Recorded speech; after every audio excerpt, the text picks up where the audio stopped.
DJ ಸದ್ದಿಗೆ ಕುಣಿದು ಕುಪ್ಪಳಿಸಿದ್ದಾರೆ. ತಮಟೆ ಏಟಿಗೆ ಮೈ ಕೊಡವಿದ್ದಾರೆ. ಗಣೇಶ ವಿಸರ್ಜನೆ ಸಂಭ್ರಮದಲ್ಲಿ ಕೆಲವೆಡೆ ಪುಂಡರು ಹುಚ್ಚಾಟ ಮೆರೆದ್ರೆ ಇನ್ನೂ ಕೆಲವೆಡೆ ಹಿಂದೂ ಮುಸ್ಲಿಂ ಬಾಂಧವರು ಭಾವೈಕ್ಯತೆ ಮೆರೆದಿದ್ದಾರೆ. ರಾಜ್ಯದ ಹಲವೆಡೆ ವೈಭವದಿಂದ ಗಣೇಶ ಮೂರ್ತಿ ವಿಸರ್ಜನೆ ನಡೀತಾ ಇದೆ. ಸಂಭ್ರಮದಿಂದ ಬರಮಾಡಿಕೊಂಡಿದ್ದ ಗಣಪನನ್ನ ಅದ್ದೂರಿಯಾಗಿ ಬೀಳ್ಕೊಡ್ತಿದ್ದಾರೆ. ಇದರ ನಡುವೆನೇ ನಾನಾ ಅವಾಂತರಗಳೇ ನಡೆದು ಹೋಗಿವೆ. ಗಣೇಶ ವಿಸರ್ಜನೆ ವೇಳೆ ಗುಂಡು ಹಾರಿಸಿ ಹುಚ್ಚಾಟ ನೋಡಿ. ಕೈಯಲ್ಲಿ ಗನ್ ಹಿಡಿದು ರಾಜಾರೋಷವಾಗಿ ಗಾಳಿಯಲ್ಲಿ ಗುಂಡು ಹಾರಿಸಿದ್ದಾನೆ. ವಿಜಯಪುರ ಜಿಲ್ಲೆ ಸಿಂದಗಿ ತಾಲೂಕಿನ ಬಂದಾಳ ಗ್ರಾಮದಲ್ಲಿ ಸೆಪ್ಟೆಂಬರ್ 14ರಂದು ಗಣೇಶ ವಿಸರ್ಜನೆ ವೇಳೆ ನಡೆದಂತ ಘಟನೆ ಇದು. ಪ್ರಶಾಂತ್ ಬಿರಾದಾರ ಪರವಾನಿಗೆ ಹೊಂದಿರುವಂತ ಪಿಸ್ತೂಲ್ ಅನ್ನ ತೆಗೆದು ಏರ್ ಫೈರಿಂಗ್ ಮಾಡಿದ್ದ. ಬಳಿಕ ಮುದುಕಪ್ಪ ಎಂಬಾತ ಕೂಡ ಅದೇ ಪಿಸ್ತೂಲ್ ಬಳಸಿ ಗಾಳಿಯಲ್ಲಿ ಗುಂಡು ಹಾರಿಸಿದ್ದ.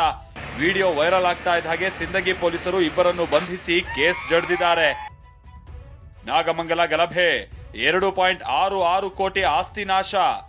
ನಾಗಮಂಗಲ ಗಣೇಶ ಗಲಭೆ ಪ್ರಕರಣದಲ್ಲಿ ಕಿಡಿಗೇಡಿಗಳ ಕೃತ್ಯಕ್ಕೆ ಬರೋಬ್ಬರಿ 2,66 ಲಕ್ಷ ಆಸ್ತಿ ಪಾಸ್ತಿ ನಷ್ಟ ಉಂಟಾಗಿದೆ.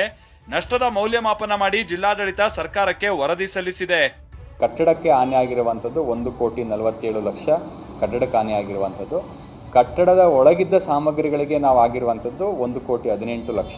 ಹೀಗೆ ಒಟ್ಟು 2,66 ಲಕ್ಷಕ್ಕೆ ನಾವು ಈಗಾಗಲೇ ಅಂದಾಜನ್ನು ತಯಾರಿಸಿ ನಷ್ಟಕ್ಕೆ ನಾವು ಪರಿಹಾರವನ್ನು ಪಾವತಿ ಮಾಡಲಿಕ್ಕೆ ಸರ್ಕಾರಕ್ಕೆ ವರದಿಯನ್ನು ನಾವು ಸಲ್ಲಿಸಿದ್ದೇವೆ. ಇತ್ತ ಕೋಟೆನಾಡು ಚಿತ್ರದುರ್ಗದ ಹಿಂದೂ ಮಹಾಗಣಪತಿ ಶೋಭಾಯಾತ್ರೆ ಮತ್ತು ವಿಸರ್ಜನೆಗೆ ವಿಘ್ನ ಎದುರಾಗಿದೆ. ಒಂದು ಕಡೆ ಸಮಿತಿಯಲ್ಲೇ ಬಿರುಕು ಮೂಡಿದ್ರೆ ಮತ್ತೊಂದು ಕಡೆ ದಲಿತ ಮುಖಂಡರ ವಿರೋಧ ವ್ಯಕ್ತವಾಗಿದೆ.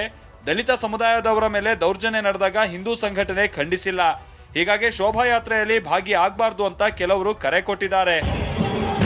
ಚಿಕ್ಕಮಗಳೂರಿನ ಪ್ರಮುಖ ರಸ್ತೆಗಳಲ್ಲಿ ಹಿಂದೂ ಮಹಾಸಭಾ ಗಣೇಶ ವಿಸರ್ಜನೆ ಮೆರವಣಿಗೆ ನಡೆಯಿತು. ಮಹಿಳೆಯರು ಸೇರಿದಂತೆ ಸಾವಿರಾರು ಜನ ಭಾಗಿಯಾಗಿ ಡಿಜೆ ಸದ್ದಿಗೆ ಹುಚ್ಚೆದ್ದು ಕುಣಿದ್ರು. ಮುಂಜಾಗ್ರತಾ ಕ್ರಮವಾಗಿ 500ಕ್ಕೂ ಅಧಿಕ ಪೊಲೀಸರಿಂದ ರೂಟ್ ಮಾರ್ಚ್ ನಡೆಸಿ ಬಿಗಿ ಭದ್ರತೆಯನ್ನ ವಹಿಸಲಾಯಿತು. ತುಮಕೂರಿನ ಕೊರಟಗೆರೆ ಪಟ್ಟಣದಲ್ಲಿ ಗಣೇಶ ಮೆರವಣಿಗೆಯಲ್ಲಿ ಮುಸ್ಲಿಂ ಬಾಂಧವರು ಭಾಗಿಯಾಗಿ ಭಾವೈಕ್ಯತೆಯನ್ನ ಮೆರೆದ್ರು.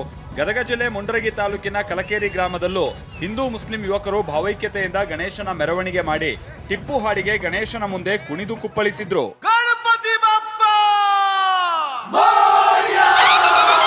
Bureau report, TV9.